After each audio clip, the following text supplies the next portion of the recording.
والذین هم لفروجہم حافظون، اور وہ لوگ بھی کامیاب ہیں جو اپنی سطر کی، اپنی شرمگاہ کی حفاظت کرتے ہیں، بہت باریک کپڑے نہیں پہنتے جس سے ان کا سطر نمایاں ہو، اور اپنی شرمگاہ کی حفاظت کرنے کا مطلب وہ اپنی بیوی اور لونڈی کے علاوہ کہیں اور منہ نہیں مارتے ہیں، الا علی ازواجہم او ما ملکت ایمانہم فانہم غیر ملومین،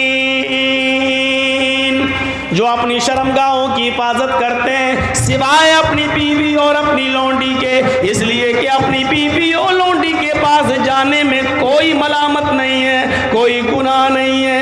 فمن ابتغى وراء ذلك، بیوی کو چھوڑ کر جو کہیں اور اپنی شرمگاہ کا استعمال کرتا ہے اور اس سے حفاظت نہیں کرتا ہے، اولئک هم العادون، یہی لوگ حد سے گزرنے والے ہیں، یہی لوگ سرکشی کرنے والے ہیں، یہی لوگ حد سے تجاوز کرنے والے ہیں۔ فمن ابتغى وراء ذلك، جو اس کے علاوہ کوئی اور راستہ تلاش کرتا ہے، گندی جگہ جاتا ہے، گندی جگہ منہ مارتا ہے، فرمایا وراء ذلك فاولئک هم العادون، یہی لوگ حد سے تجاوز کرنے والے، یہی لوگ حد سے گزرنے والے ہیں، یہی لوگ اللہ کی باؤنڈری کو کراس کرنے والے ہیں، یہی لوگ ایک لمٹ، ایک باؤنڈری اللہ نے متعین کر دی ہے، اس باؤنڈری کو توڑنے والے، اس دیوار کو منہدم کرنے والے ہیں، اس دیوار کو ختم کرنے والے ہیں۔ اس کے بعد اللہ نے فرمایا والذین هم لاماناتہم وعہدہم راعون، جو اپنی امانتوں کا پاس و لحاظ رکھتے ہیں، امانتوں میں خیانت نہیں کرتے، اور جو اپنے عہد و پیمان وعدے کے پورے پکے ہیں، عہد و پیمان کی رعایت برتتے ہیں، اپنے وعدے پر قائم رہتے ہیں، اپنے زبان پر کھڑے اترتے ہیں، اپنی زبان کے پکے ہیں، اپنے وعدے اور عہد کے پابند ہیں۔ والذین هم علی صلاتہم یحافظون، اور جو اپنی نمازوں کی محافظت برتتے ہیں۔ پوری ایک لسٹ بیان کرنے کے بعد فرمایا اولئک هم الوارثون الذین یرثون الفردوس هم فیہا خالدون، یہی لوگ جنت الفردوس کے وارث ہیں، یہی لوگ وارث ہیں، جنت الفردوس کے حقدار ہیں جس میں وہ ہمیشہ رہیں گے، یعنی کامیاب انسان جنتی انسان ہے۔ فمن زحزح عن النار وادخل الجنہ، جو جہنم سے بچا لیا جائے اور جنت کے اندر داخل کر دیا جائے وہ کامیاب ہے، وہ انسان کامیاب ہو گیا ہے۔ میرے بھائیوں، کامیاب کی انسان کی پوری ایک لسٹ ہم نے آپ کے سامنے بیان کر دی ہے۔ یہ ہیں کامیاب لوگ، یہ تو قرآن سے میں نے بتایا، قرآن سے بتایا۔ آئیے حدیثوں میں کامیاب انسان کس کو کہا گیا ہے، حدیث میں جنتی انسان کس کو کہا گیا ہے؟ آئیے پہلا عمل بتاتے ہیں آپ کو۔ ما منکم من احد یتوضأ فیحسن الوضوء ثم قال اشہد ان لا الہ الا اللہ واشہد ان محمدا عبدہ ورسولہ الا فتحت لہ ابواب الجنۃ الثمانیۃ۔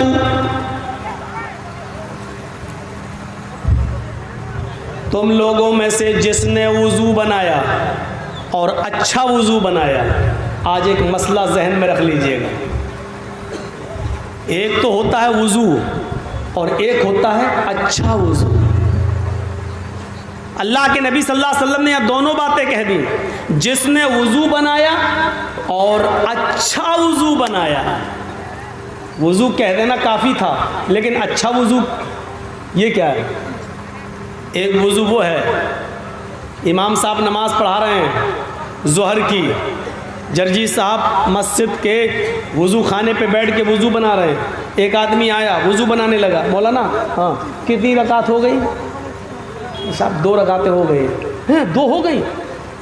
اب وہ بیٹھے جلدی سے مارا اور گیا، اب اور نہ چھوٹ جائے، 2 چھوٹ گئی، اب ایک بھی نہ چھوٹے، جلدی سے مارا کر کے ایک دم بھاگا، اللہ اس ڈر سے کہ چاروں ختم نہ ہو جائیں الٹا سیدھا وضو بنا کے چلا گیا۔ ایسے وضو پر عذاب ہے۔ اچھا وضو کیا ہوتا ہے وہ بھی سن لیجئے۔ اور آج میں آپ کو بتا دوں تقریباً 90% لوگ بلکہ 95% لوگ غلط وضو بنا رہے ہیں۔ آئیے وضو کیا ہے؟ داہنے ہاتھ پر پانی لیجئے ایک چلو ایسے لوٹا الٹا، اور اس سے پھر آپ اپنے ہاتھوں کو 3 بار دھوئیں گے، اور داہنے ہاتھ کی انگلی کو بائیں ہاتھ کی انگلی میں ایسے ڈالیں گے۔ اب بتائیے کس کو دکھاؤں؟ یہ موبائل اتنے اونچے اونچے لگے ہیں بیچارے یہاں کے لوگ کیسے دیکھیں؟ یہ ہاتھ دھویا یہ، اور اس کے بعد میں پھر یہ انگلی داہنی ایسے لے کے یہ، پھر یہ، اب یہ ایک بار ہو گیا، پھر دوبارہ پانی لیجئے، پھر اس کو ایسے ملیے، اور پھر دائیں ہاتھ کی انگلی کو بائیں ہاتھ کے اندر اور بائیں ہاتھ کی انگلیوں کو دائیں ہاتھ کی انگلیوں کے اندر ڈال کے خلال کی، یہ 3 بار۔ اب کیا کرنا ہے؟ پھر ایک چلو پانی لیجئے، آدھا منہ میں اور آدھا ناک میں، اور ناک میں خوب چڑھانا ہے، آدھا منہ میں۔ شروع میں بھی عادت ڈالو گے تو پورا اندر چلا جائے گا منہ میں، لیکن 2-4 دن کرو گے تو عادت بن جائے گی۔ کریے، آدھا منہ میں اور آدھا ناک میں چڑھائیے۔ اب داہنے ہاتھ کی انگلی سے دانت کو رگڑیے، اور بائیں ہاتھ کی اس انگوٹھے اور اس انگلی کو ناک میں ڈالیے ایسے، پھر انگوٹھے سے یہ نتھنا دبائیے اور ناک جھاڑیے ایسے۔ میں زور سے نہیں کروں گا نہیں تو یہی نکل جائے گی، ایسے۔ پھر اس انگلی سے یہ پکڑیے، پھر اس کو جھاڑیے، پھر دونوں سے ایسے کر کے ناک کو جھاڑیے، یہ پہلی بار۔ پھر اسی طریقے سے دوسرا لیجئے، آدھا منہ میں آدھا ناک میں۔ معاف کیجئے گا بڑی ہی معذرت کے ساتھ، جو لوگ 3 بار کلا کر کے الگ سے پھر ناک کے لیے 3 بار الگ سے پانی لیتے ہیں، وہ حدیث ضعیف ہے۔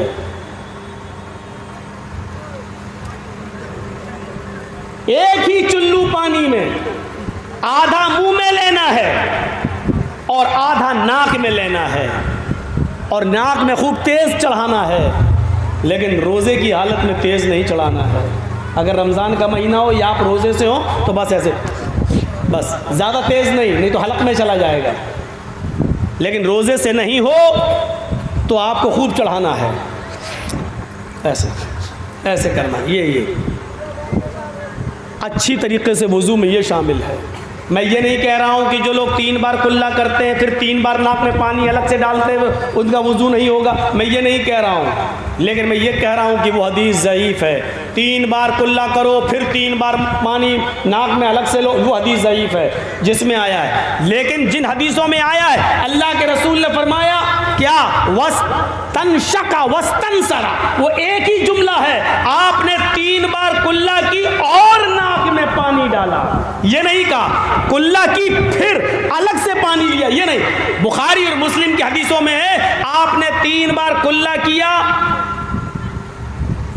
اور ناک میں پانی لیا، یعنی ایک ہی چلو میں 3 بار کلا بھی ہوئی اور آدھے چلو کو ناک میں لے گئے۔ یہ حدیث صحیح ہے جو بخاری اور مسلم کی ہے۔ تو جس نے وضو بنایا اور اچھی طریقے سے وضو بنایا، اب سر کا مسح کیسے ہوگا؟ دونوں ہاتھوں کو تر کیجیے اور سر کو ایسے یہاں سے پیشانی کے یہاں سے اپنے دونوں ہاتھوں کو لے جائیے۔ اب جو سلمان خان کی طرح ہیرو بنے ہوں وہ غور سے سنیں، وہ ایسے کر لیتے ہیں تاکہ وہ مانگ خراب نہ ہو جائے۔ تو اپنے مانگ کے چکر میں اپنا وضو خراب کر رہا ہے۔ پورا سر کا مسح کرنا ہے اور دبا کے ایسے یہ، اور جہاں تکیہ لگاتے ہیں یہاں تک ہاتھ کو لے جانا ہے، یا یہ یہاں تک، اور پھر یہاں سے اسی ہاتھ کو واپس لانا ہے، یہ بس اور پھر اسی انگلی کو یہ اور یہ دونوں ہاتھ کی الگ سے پانی لینے کی ضرورت نہیں ہے، انہی دونوں انگلیوں کو اپنے کانوں میں ڈالیں اور اسی طریقے سے کان کے اندر اس کو گھمائیں. کان کے اندر راستہ خود بنا ہوا ہے، جب آپ انگلی سے ایسے ایسے کرو گے تو آپ کو آپ کی انگلیاں کان کا راستہ اپنے آپ تلاش کر لیں گی. اور اس طریقے سے یہاں آئیے اور ان دونوں انگوٹھے یہ اس کو لا کر آپ کو یہ کرنا ہے، یہ ہے کان کا سر کا مسح. سر کے مسح کے لیے الگ سے پانی لینے کی جو روایت ہے وہ ضعیف ہے. ایک ہی ہاتھ کے پانی سے سر کا بھی مسح کرنا ہے اور کان میں انگلی بھی ڈالنا ہے، چاہے سر کا مسح کرنے کے بعد انگلی میں پانی رہے یا نہ رہے، لیکن انہی انگلیوں کو کانوں میں ڈال کر آپ کو کان کا مسح کرنا ہے اور دونوں انگوٹھے سے کان کے اوپر حصے پر آپ کو گھمانا ہے. یہ اچھے وضو میں شامل ہے. ما منکم من احد یتوضؤ. ہو گئی آپ کی تقریر کامیاب. اس کے بعد میں ایک بھی لفظ نہ بولوں پھر بھی جلسہ کامیاب اگر آپ نے اس پر عمل کر لیا تو. میں نے اسی لیے کہا کہ 95% لوگ غلط وضو بناتے ہیں. جب وضو صحیح نہیں ہوگا تو معاف کیجیے گا نماز بھی صحیح نہیں ہوگی. اور کل سے اب ہم دیکھیں گے کہ کتنے لوگ اب ایسا اب یہاں سے جانے کے بعد تو بھول جائیں گے، یاد ہی نہیں رہے گا. ہم جلسہ سننے آتے ہیں کچھ سیکھنے کے لیے اور وہ سیکھنا ہی نہیں چاہتے. پوری تقریر میں کچھ مت سیکھیے، بس آپ اپنا پہلا وضو صحیح بنا لیجئے. بس کل سے جب آپ وضو بنائیں تو صحیح سے وضو بنائیں. تو ما منکم من احد یتوضؤ فیحسن الوضوء. تم لوگوں میں سے جس نے وضو بنایا اور اچھا وضو بنایا اور وضو بنانے کے بعد جس نے یہ دعا پڑھ لی، ثم قال، جس نے یہ دعا پڑھ لی، کون سی دعا؟ اشہد ان لا الہ الا اللہ واشہد ان محمدا عبدہ ورسولہ. بس وضو کے بعد کی اتنی ہی دعا ہے. مسلم شریف کی حدیث کے اندر اتنی ہی دعا ہے. اور لمبی دعا بھی ہے، میں منع نہیں کر رہا ہوں. اس کے بعد بھی الفاظ ہیں اللہم اجعلنی من التوابین واجعلنی من المتطہرین. میں منع نہیں کر رہا ہوں. حسن روایت کے ساتھ امام ترمذی نے اس کو سنن ترمذی کے اندر بیان کیا ہے، اپنی ترمذی کے اندر نقل کیا. وہ حدیث صحیح ہے، میں منع نہیں کر رہا ہوں. پڑھنا جائز ہے، ناجائز نہیں کہہ رہا ہوں میں. لیکن اگر کوئی اتنی لمبی دعا نہیں پڑھتا ہے، صرف اتنی پڑھ لے کافی ہے، کافی ہے. یاد ہونے کے باوجود بھی اگر نہیں پڑھتا اللہم اجعلنی من التوابین واجعلنی من المتطہرین تو کوئی فرق نہیں پڑتا. صرف اتنی دعا پڑھ لے تو کافی ہے. اشہد ان لا الہ الا اللہ واشہد ان محمدا عبدہ ورسولہ. اس لیے کہ مسلم شریف کی حدیث میں وضو کی اتنی ہی دعا آئی ہے. جس نے وضو بنایا اور اچھی طریقے سے وضو بنایا اور وضو بنانے کے بعد پھر یہ دعا پڑھ لی، کامیابی کیسی ملے گی؟ الا فتحت لہ ابواب الجنت الثمانیہ. اللہ کے نبی فرماتے ہیں اس آدمی کے لیے اللہ تعالی جنت کے 8 دروازے کھول دے گا. قیامت کے دن 8 دروازوں پر فرشتے کھڑے ہوں گے اور کہہ رہے ہوں گے اے اللہ کے نیک بندے، تیرے لیے 8 دروازے کھلے ہیں، تو جنت کے جس دروازے سے داخل ہونا چاہے ہو جا، تو جنت کے جس دروازے سے جانا چاہے چلا جا. تیرے لیے جنت کے 8 دروازے کھلے ہوئے ہیں، تو جنت کے جس دروازے سے جانا چاہے چلا جا. جس کے لیے جنت کے 8 دروازے کھل جائیں اس سے زیادہ کامیاب مومن کوئی ہو سکتا ہے. لیکن وضو اچھی طریقے سے بنانا پڑے گا، وہ والا نہیں. مارا ہوں. اچھے وضو میں ایک چیز اور شامل ہے. کیا ہے؟ 3 بار جب ہم چہرہ دھل لیں، سنیے، 3 بار ایسے کر کے چہرہ جب دھل لیں تو 3 بار چہرہ دھلنے کے بعد پھر 1 چلو پانی لے کر الگ سے 1 چلو پانی لے کر داڑھی میں ایسے ڈالیں اور پھر ایسے کریں. یہ داڑھی کا خلال یہ ایسے الگ سے 1 چلو پانی لے کر 3 بار چہرہ دھلنے کے بعد پھر 1 چلو پانی لے کر داڑھی میں ڈال کے ایسے ایسے یہ داڑھی کا خلال کریں. لیکن داڑھی کا خلال وہ کریں گے جن کی داڑھی ہے.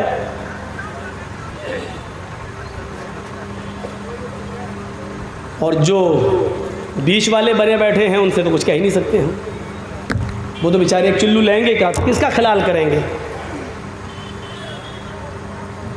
وہ تو پتہ نہیں بیچارے جب رات میں سوتے ہوں گے، بیوی ادھر سو رہی ہے، مرد ادھر سو رہا، بچہ بیچارہ ادھر ہے، اب رات میں اگر بچے کو ماں کے دودھ پینے کی ضرورت پڑ جائے تو بیچارہ ہاتھ مار کے دیکھ رہا تو دونوں کے گال چکنے ہیں، کہیں ایسا نہ ہو کہ وہ باپ ہی کو اماں سمجھ بیٹھے۔ تو خیر اب داڑھی کے اوپر ایک مستقل ایک موضوع ہے، وہ کبھی بعد میں بتاؤں گا، وہ مستقل ایک موضوع ہے، داڑھی پہ جاؤں گا تو رات گزرے گی اور پھر جو ہم بولنا چاہتے ہیں وہ بول نہیں پائیں گے۔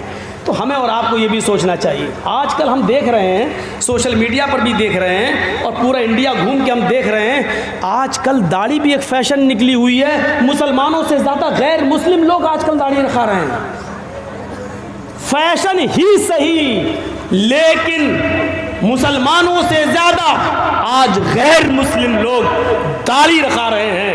میں اٹاوا سے اپنا شہر کو تھوڑا سا کچھ دنوں کے لیے چھوڑ کے میں لکھنؤ آ گیا ہوں، اس وقت لکھنؤ میں رہ رہا ہوں، اپنے بچوں کے ایڈمیشن میں نے لکھنؤ میں کرا دی ہے، اس لیے مجھے رہنا پڑ رہا ہے، وہاں میں نے فلیٹ لے لیا ہے، وہاں رہ رہا ہوں۔ لکھنؤ کے اندر میں دیکھ رہا ہوں غیر مسلموں کا حال، مسلمانوں سے زیادہ غیر مسلم لوگ داڑھی رکھا رہے کے عادی بن چکے ہیں۔ کبھی کبھی تو تعجب ہوتا ہے، لگتا ہے کہ جیسے یہ مسلمان لوگ جا رہے ہیں، کبھی کبھی ایسا ہوتا ہے میں گزر رہا ہوں سلام کر لیتا ہوں، اب وہ کہتا نمستے، تب سمجھ میں آتا ہے کہ یار یہ تو غیر مسلم ہے۔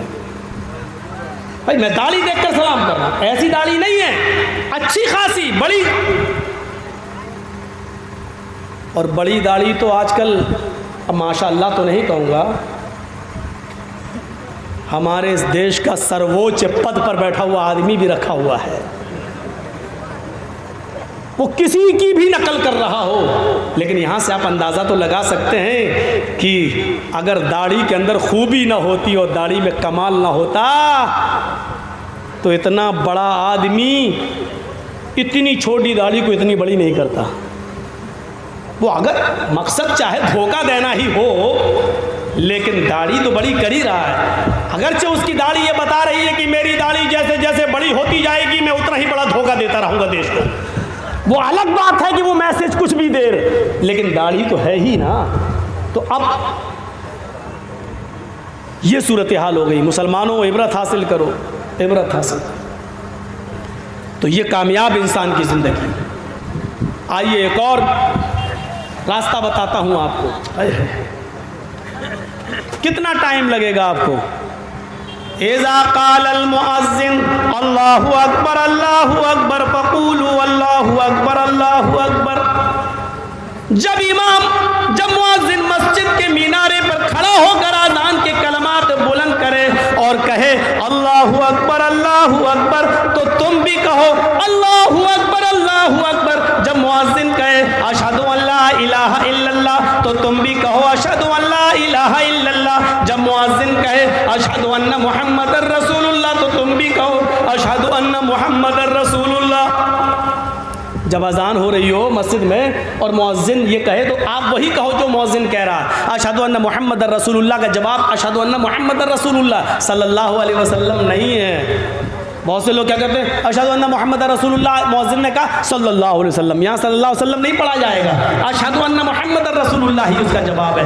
اور جب مؤذن کہے حی علی الصلاۃ فقولوا لا حول ولا قوۃ الا باللہ، یہاں کہا جائے گا لا حول ولا قوۃ الا باللہ۔ جب مؤذن کہے حی علی الفلاح تو تم کہو لا حول ولا قوۃ الا باللہ، حی علی الصلاۃ حی علی الفلاح پہ لا حول ولا قوۃ الا باللہ، اور پوری اذان ہو بہو اسی طریقے سے مؤذن کے کلمات کو دہرانا ہے۔ اس کے بعد انعام کیا ہے؟ فرمایا جس نے مؤذن کے اذان کے کلمات کو دہرایا ثم قال اللهم رب هذه الدعوة التامة والصلاة القائمة آت محمدا الوسيلة والفضيلة وابعثه مقاما محمودا الذي وعدته، جس نے یہ دعا پڑھ لی، مؤذن کے اذان کے کلمات دہرائے اور اس کے بعد یہ دعا پڑھ لی، اللہ کے نبی صلی اللہ علیہ وسلم فرماتے یہ کلمہ، یہ دعا پڑھنے کے بعد مؤذن کے کلمات دہرانے والا اور یہ دعا پڑھنے والا قیامت کے دن جہنم کے دروازے پر بھی کھڑا ہوگا، اس کو حکم ہو گیا ہوگا کہ اس کو جہنم میں پھینک دو۔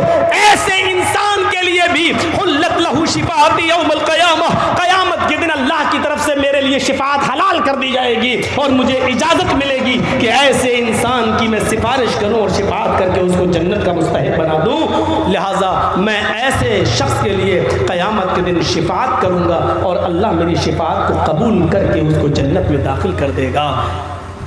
اس سے بڑی کامیابی کیا ہو سکتی ہے؟ یہ کامیاب انسان ہے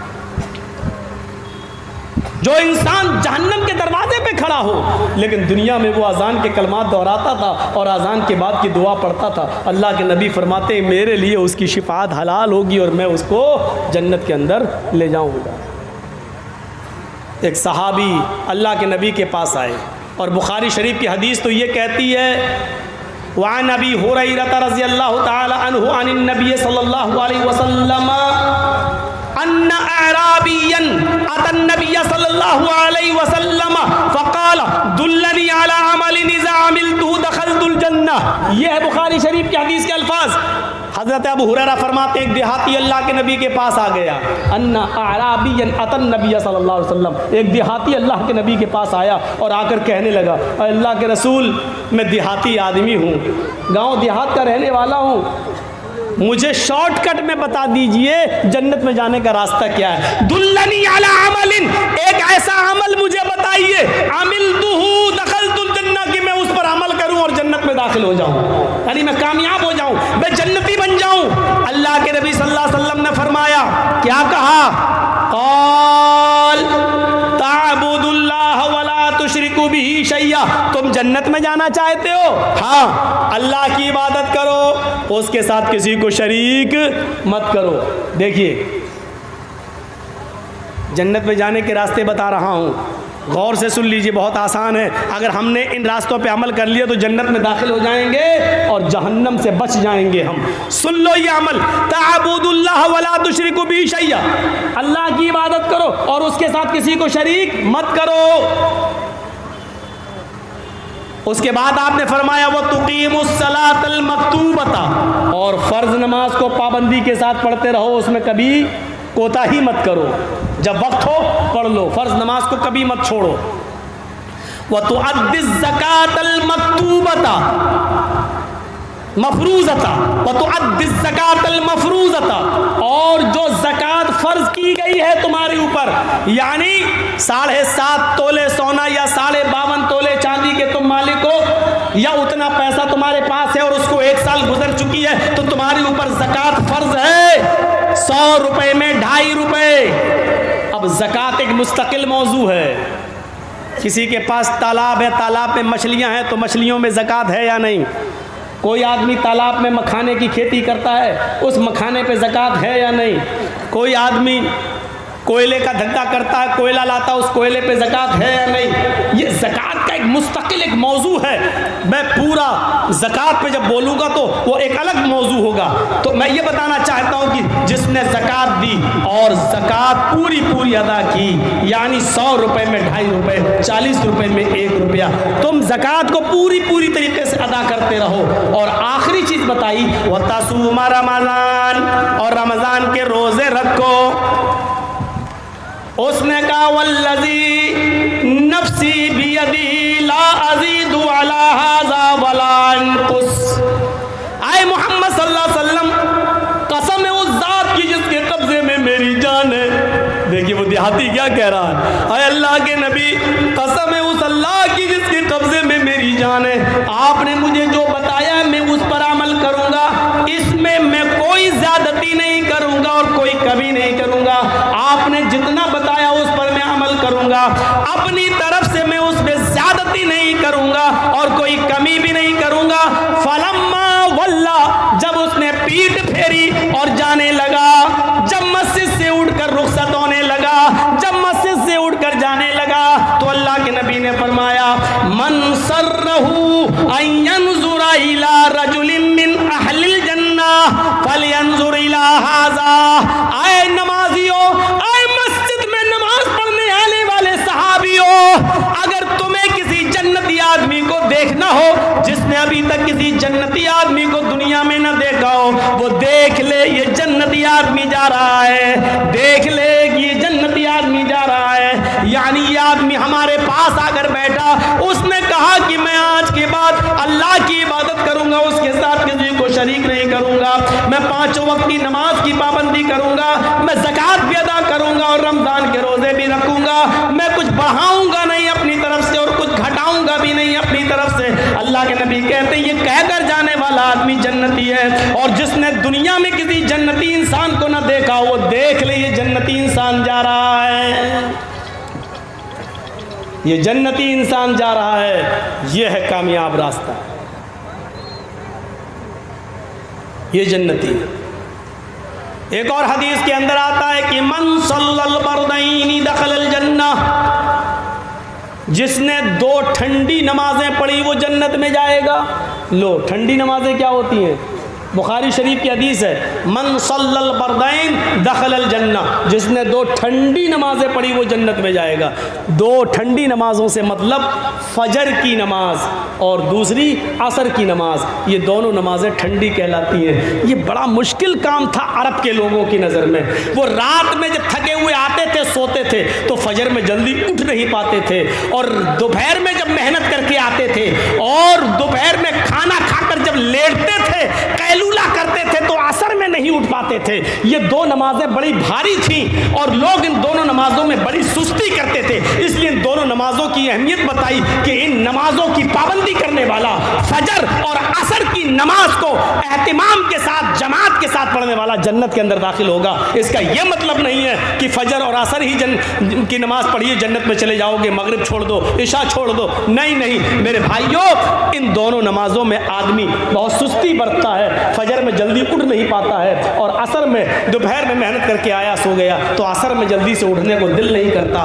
دوپہر میں بھی سونے کا قیلولہ کرنے کے عادی تھے وہ لوگ، اس لیے دوپہر میں بھی نہیں اٹھ پاتے تھے عصر میں، اور فجر میں بھی نہیں اٹھ پاتے تھے، اس لیے نیند سے اٹھ کر نماز پڑھنا مشکل تھا، اس لیے اللہ کے رسول نے فرمایا صبح بھی نیند کی قربانی دو اور عصر میں بھی اٹھو، دوپہر کے بعد سوتے ہو تو ادھر بھی نیند کی قربانی دو۔ جس نے نیند کی قربانی دے کر فجر اور عصر کی نماز کو پڑھا وہ جنت کے اندر داخل ہوگا۔ یہ جنت میں جانے کا ایک راستہ بتایا جو کامیاب مومن کی ایک نشانی ہے، کامیاب مومن کی ایک نشانی ہے،